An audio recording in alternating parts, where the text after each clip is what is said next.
Hello, ఇప్పుడు నేను బీరకాయ పెసరపప్పు ప్రిపేర్ చేస్తున్నాను. ఫస్ట్ బీరకాయల్ని కట్ చేసుకొని పెట్టుకున్నాను అండ్ పెసరపప్పుని కూడా కొద్దిసేపు నానబెట్టుకొని పక్కన పెట్టుకున్నాను.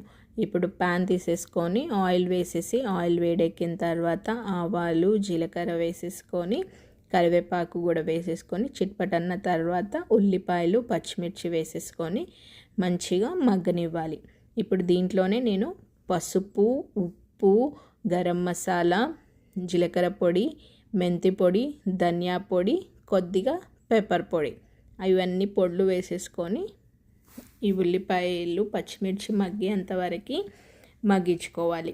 ఇప్పుడు ఇవన్నీ వేసేసి మంచిగా ఫ్రై అయిన తర్వాత దీంట్లో అల్లం వెల్లుల్లి పేస్ట్ కూడా వేసేసుకోవాలి.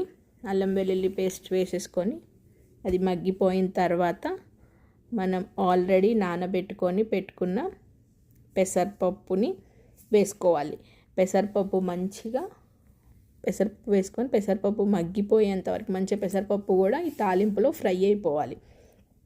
అప్పుడు ఈ ఫ్రై అయిన తర్వాతనే మనం ఆల్రెడీ కట్ చేసుకొని పెట్టుకున్న బీరకాయ ముక్కలు కూడా వేసేసుకోవాలి. పప్పు మంచిగా ఫ్రై చేసుకోవాలి. పప్పు ఎంత మంచిగా ఆయిల్లో ఫ్రై చేసుకుంటే పప్పు అంత టేస్టీగా ఉంటుంది. అది ఏ పప్పు అయినా, నార్మల్ పప్పు అయినా, బీరకాయ పప్పు అయినా, టమాటా పప్పు, దోసకాయ పప్పు, ఏ పప్పుకైనా ఫస్ట్ మనం పెసరపప్పుని మంచిగా ఫ్రై చేసేసుకోవాలి.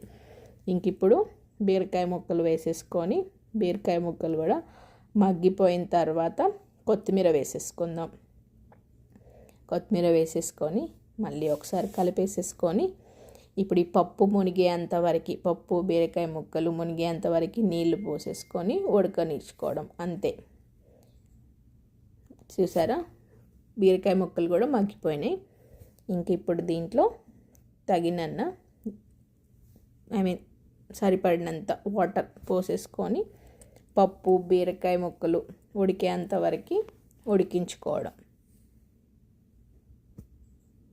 ఇంకా మూత పెట్టేసేసుకొని ఈ పప్పుని ఉడికించుకోవడం అంతే.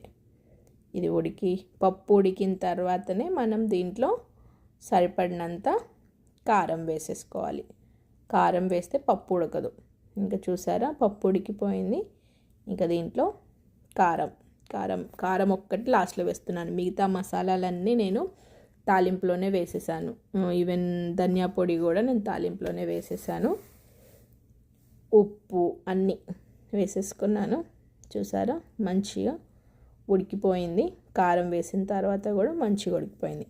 అంతే, యమ్మీ బీరకాయ పెసరపప్పు రెడీ. Thank you.